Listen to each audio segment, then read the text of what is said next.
Tregu i automjeteve po orientohet drejt teknologjive më të pastra dhe efikase. Drejtoria e Përgjithshme e Shërbimeve të Transportit Rrugor bën me dije se gjatë periudhës janar-tetor 2025, autoveturat electric hybrid plug-in po zën një pjesë dominuese të regjistrimeve të mjeteve me 0 kilometra, duke arritur në 55.9% të totalit.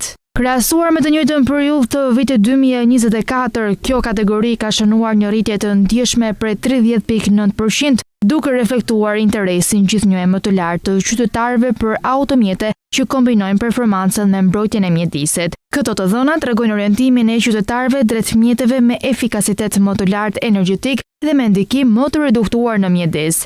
Automjetet plug-in hybrid përfaqësojnë një zgjidhje tranzitore të rëndësishme mes motoreve tradicionale dhe atyre plotësisht elektrik, duke ofruar mundësi funksionimi si me energji elektrike, ashtu edhe me karburant në varësi të nevojave të përdorimit. Drejtoria e Përgjithshme e Shërbimeve të Transportit Rrugor thekson se ky është një hap drejt reduktimit të ndotjes urbane, kursimit të energjisë dhe krijimit të një flote automobilistike më moderne, më efikase dhe më miqësore me mjedisin. Ky zhvillim dinamik i tregut të automjeteve interpretohet si një tregues i ritmit të modernizimit të flotës rrugore në vend dhe më afër standardeve bashkëkohore evropiane, duke kontribuar në përmirësimin e cilësisë së ajrit dhe efikasitet më të lartë energjetik.